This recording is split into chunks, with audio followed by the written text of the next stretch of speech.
ఒక సాదాసీదా పల్లెటూరు అయిన లక్ష్మీపురం గ్రామంలో వీరయ్య అనే ఒక చిన్న వర్తకుడు ఉండేవాడు. వీరయ్య తన ఇంటి ముందే ఒక చిన్న కిరాణా షాపు నడుపుతుంటాడు. అతనికి 2 కుమారులు.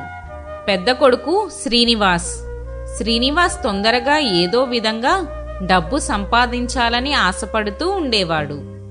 చిన్న కొడుకు కిషోర్ తన తండ్రి అడుగుజాడల్లోనే నడిచేవాడు. తన తల్లిదండ్రులు ఏం చెప్తే ఆ విధంగా చేసేవాడు. వీరయ్య భార్య పేరు సుశీల. ఆమె ఇంటిలో పనులు చేసుకుంటూ ఉండేది. అలా వారి జీవితం సాగుతూ ఉండేది.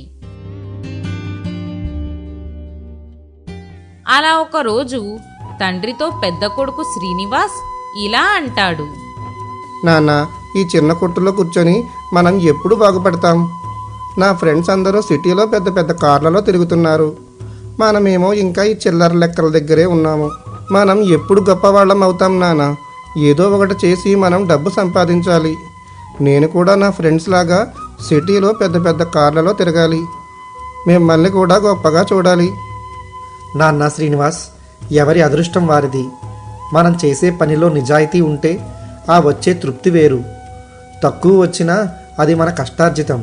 మన కష్టానికి తోడు అదృష్టం కలిసి వచ్చిన నాడు అన్నీ వాటంతట అవే వస్తాయి. అవునన్నయ్య, నాన్న చెప్పింది అక్షరాల నిజం. ఇప్పుడు మనం ఎవరిని మోసం చేయకుండా బతుకుతున్నాం కదా, అది చాలా మంచి పని.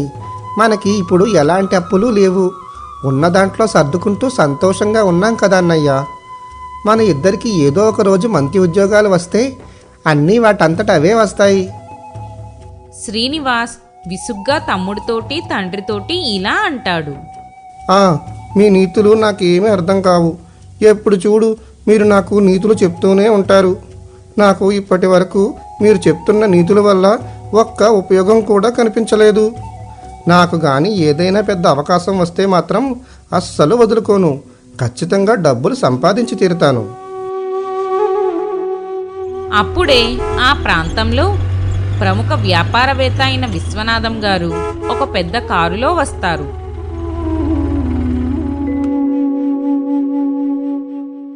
ఆయన చేతిలో ఒక బ్యాగ్ ఉంటుంది. ఆయన వీరయ్య చిన్ననాటి స్నేహితుడు. ఏంట్రా వీరయ్య, ఎలా ఉన్నావు? మా అమ్మాయికి పెళ్లి సంబంధం కుదిరింది. ఈ వారంలో నిశ్చయితాంబూలాలు ఉన్నాయి. అందుకోసం భోజనాలు ఏర్పాట్లు చెయ్యాలి. కాబట్టి దానికి సంబంధించిన సరుకుల లిస్టు నీకు ఇస్తాను. అవన్నీ త్వరగా ప్యాక్ చేయించి ఇవ్వు. అలాగే వచ్చే శుక్రవారం నువ్వు కూడా మీ కుటుంబ సమేతంగా భోజనానికి రా, మర్చిపోకు. రండి విశ్వనాథం గారు, చాలా రోజుల తర్వాత వచ్చారు. కిషోర్, విశ్వనాథం గారు ఇచ్చిన లిస్టు తీసుకొని సరుకులన్నీ ప్యాక్ చేసి కారులో పెట్టు. మా ఇంట్లో ఏ శుభకార్యం ఉన్నా చివరికి ప్రతిరోజు ఇంట్లో వాడే సరుకులు కూడా నీ దగ్గరే తీసుకుంటాను కదా వీరయ్య. ఎందుకంటే నీ దగ్గర చాలా నాణ్యమైన సరుకు దొరుకుతుంది. పైగా నువ్వు నా మిత్రుడివి. నేను వ్యాపారం పని మీద బిజీగా ఉన్నాను, అందుకే రాలేకపోతున్నాను. చాలా రోజులైంది కదా అని నేనే వచ్చాను.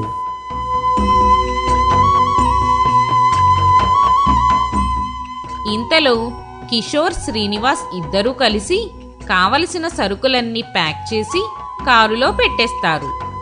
విశ్వనాథం సరుకులు తీసుకుని ఆ సమయంలో ఆయన ఫోన్ రింగ్ అవ్వడంతో కంగారులో లెక్క చూసుకోకుండా ఒక నోట్లు కట్ట ఇచ్చి కారులో వెళ్ళిపోతాడు.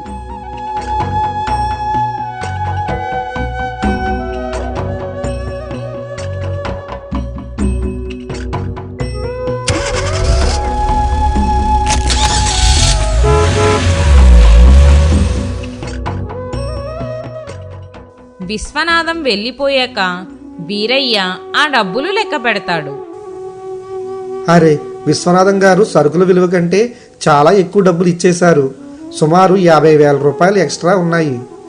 అక్కడే ఉన్న పెద్ద కొడుకు శ్రీనివాస్ అత్యాశతో ఇలా అంటాడు. ఏంటి నాన్న, 50,000? దేవుడు మనల్ని కరుణించాడు. ఆయన పెద్ద కోటీశ్వరుడు. ఆయనకి 50,000 లెక్కే ఉండదు. అడగకుండా ఇచ్చారు కాబట్టి ఇది మనకే సొంతం. అన్నయ్య, అది చాలా తప్పు. ఆయన పొరపాటున కంగారులో పడి హడావిడిగా ఇచ్చి వెళ్ళిపోయారు. అది మన డబ్బు కాదు కదా. మన కష్టంతో సంపాదించిన డబ్బు కూడా కాదు కదా. ఒరే కిషోర్, నువ్వు ఊరుకో. ఆయనకి ఇది ఒక చిన్న అమౌంట్ మాత్రమే, కానీ మనకి ఇది ఒక పెద్ద పెట్టుబడి. నాన్న, ఈ డబ్బుతో మనం కొట్టుని డెవలప్ చేద్దాం, లేదా నాకు తిరగడానికి ఒక బైక్ కొనివ్వు. అది విని వీరయ్య కోపంగా ఇలా అంటాడు. శ్రీనివాస్, ఎక్కువ ఇచ్చారని తెలిసి కూడా మనం ఉంచుకుంటే అది దొంగతనంతో సమానం. పరుల సొమ్ము పాము వంటిది నాన్న. ఆయన కష్టపడి సంపాదించిన డబ్బు అది. మనం వెంటనే తిరిగి ఇచ్చేయాలి. మీ ఇష్టం నాన్న, నేను చెప్పాల్సింది చెప్పాను. డబ్బు ఉంచుకోవాలన్నా లేదా తిరిగి ఇచ్చేయాలనుకున్నా అంతా మీ ఇష్టం.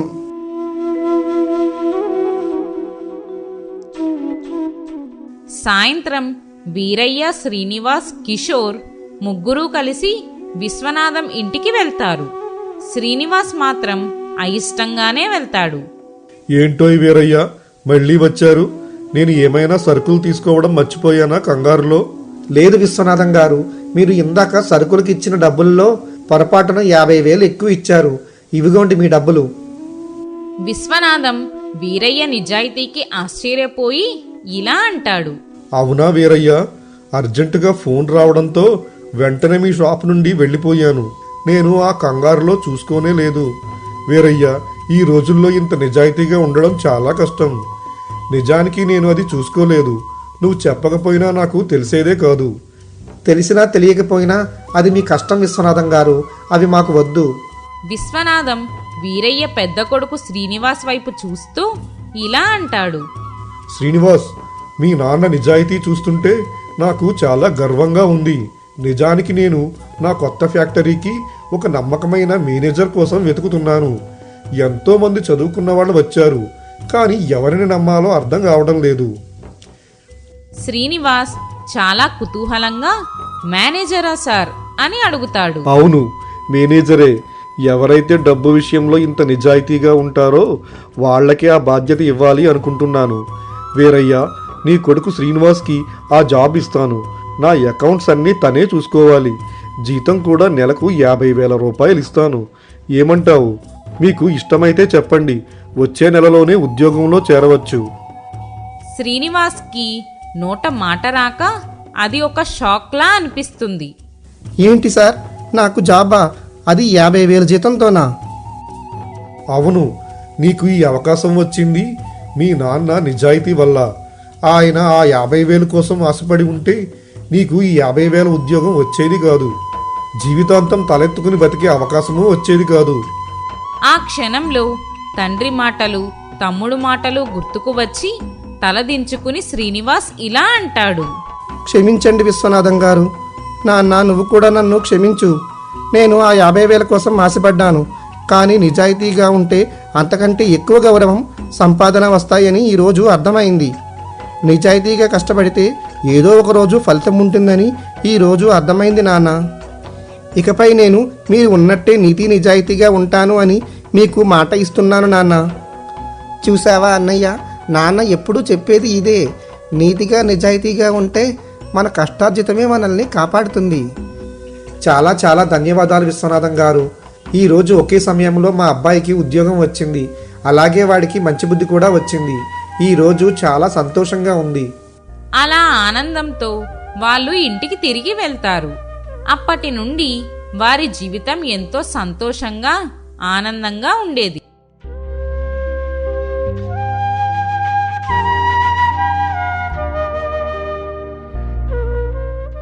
అత్యాశతో సంపాదించే 1,000 రూపాయల కంటే నిజాయితీతో సంపాదించే 1 రూపాయికి విలువ ఎక్కువ. ఎందుకంటే ఆశ మనల్ని తలదించుకునేలా చేస్తే నిజాయితీ మనల్ని గర్వంగా తలెత్తుకునేలా చేస్తుంది. గుర్తుంచుకోండి, నిజాయితీ ఎప్పుడూ ఓడిపోదు. పరుల సొమ్ము పాము వంటిది. అది ఈ రోజు సుఖాన్ని ఇచ్చినా రేపు కష్టాన్ని తెస్తుంది. కానీ మన కష్టార్జితం మరియు నిజాయితీ అనే పెట్టుబడి మనకు విజయాన్ని మాత్రమే కాదు, సమాజంలో గొప్ప గౌరవాన్ని కూడా ఇస్తుంది. అదృష్టం అడగకుండా రావచ్చు, కానీ అదృష్టం నిలబడాలన్నా, అది అవకాశంగా మారాలన్నా మనిషికి ఉండాల్సింది కేవలం నిజాయితీ మాత్రమే. నిజాయితీగా ఉండండి, గౌరవంగా బ్రతకండి. నిజాయితీ ఇచ్చే తృప్తి కోట్లు ఇచ్చినా దొరకదు. నిజాయితీ అనేది ఒక గొప్ప పెట్టుబడి.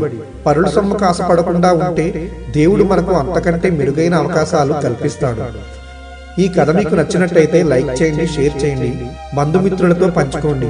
ప్రతి వారం సరికొత్త కథతో మీ ముందుకు వస్తుంది బెస్ట్ ప్రైమ్ టేల్స్.